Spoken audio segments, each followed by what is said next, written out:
안녕하십니까, 비너스입니다. 앞니를 2개 이상 발치하고 브릿지를 하신 분들은 요즘 어떻게 지내세요? 오늘은 앞니 2개 이상 발치된 브릿지에 대해 말씀드릴 건데요. 콕 집어서 앞니 2개 이상 발치한 브릿지에 대해 말하는 이유는 2개 때부터 심미적인 악몽이 시작되기 때문입니다. 임상에서 1개 빠진 브릿지는 예쁜 것들을 꽤 봤지만 2개 이상 빠진 브릿지는 자연스러운 것을 보기가 어려웠습니다. 치과 원장들 역시 어이없는 최종 보철을 보고 깜짝 놀랄 때도 있죠. 이건 자기 작품에 자기가 놀라는 것인데, 이런 결과들은 원장님들의 실력이 없어서가 아니라 2개 이상 이가 빠지면 예쁘게 되기가 아주 어려워지는 구조적인 문제가 생기기 때문입니다. 예를 들면 이렇게 되거나 이렇게 되죠. 물론 이 케이스들은 좀 심하지만 앞니 한 티가 나는 어색한 브릿지를 인내하며 살고 있을 거죠. 하긴 삶이라는 것이 사라져가는 것을 수리하고 감내하며 살아내는 것이긴 하지만, 그래도 앞니 브릿지는 리얼한 현실을 틈만 나면 자각시켜주지 않습니까? 그렇게까지 매번 자각당하기는 싫은데요. 그쵸? 발치는 이만 뽑는 게 아니라 그 치아를 지지하던 치조골도 뽑는 것입니다.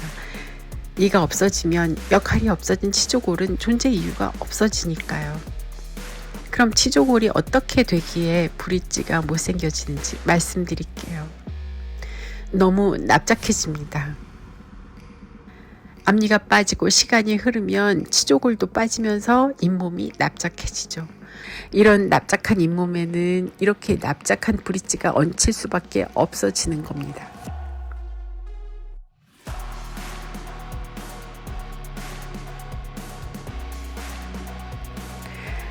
다음은 넓은 판 같은 브릿지입니다. 이것은 브릿지에 포함된 앞니들의 분리감이 없어서 마치 한 개의 넓은 판처럼 답답하게 보이는 것입니다. 그럼 왜 분리감이 없어지는 걸까요? 자, 여기 이런 앞니들이 있었습니다. 분리감이 있죠. 자연 치아의 당연한 분리감은 치간유두 덕분입니다.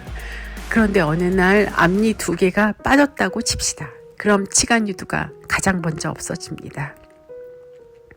남은 잇몸은 이렇게 밋밋해지죠. 만약 치간유두가 없어지고 남은 공간을 무시하고 그냥 이만 만들면 이렇게 되겠죠? 앞니들의 분리감은 있겠지만 이렇게 공간이 남은 말도 안 되는 브릿지를 누가 끼겠어요? 뭔가로 채워야 하지 않겠습니까? 그렇다고 빈 공간을 채워봅시다. 그럼 이런 모양이 됩니다. 분리감이 없죠. 한 덩어리로 보이게 됩니다. 이게 별거 아닌 것 같지만 실제로 겪는 사람들은 이게 참 힘듭니다. 다음은 앞으로 튀어나온 모양이 됩니다. 여기 이 부분을 흰 선에서 잘라보기로 하죠. 이렇게 이가 있다가 빠지면 남아있는 앞쪽의 치조골부터 흡수됩니다. 그러면 잇몸은 이렇게 아물겠죠. 거기에 브릿지를 하면 이가 앞으로 뻗어지는 방향이 됩니다. 자연 치아였을 때와 브릿지일 때 앞니 각도를 비교해 보세요. 앞니들이 앞으로 뻗어졌잖아요. 실제 이런 일이 일어납니다. 다음은 앞니가 길어집니다. 앞니가 빠진 후 치조골이 흡수될 때 위쪽으로 흡수가 심해지면 잇몸이 없어진 공간을 브릿지로 다 채워야 하니 이가 길어집니다. 실제로 일어난 이 사진을 보십시오. 그렇습니다. 이런 못생겨진 브릿지는 브릿지 자체의 문제가 아니라 잇몸의 문제 때문에 브릿지가 미워지는 겁니다. 그러므로 잇몸의 문제는 별도로 해결해야 브릿지가 예뻐집니다. 지금까지 글을 읽어보면 마침내 브릿지 회피 글이 될 것 같군요. 어디 무서워서 브릿지 하겠습니까? 그렇다면 브릿지를 재치료한 케이스들을 보세요. 희망적인 영감을 드릴지도 모르겠습니다.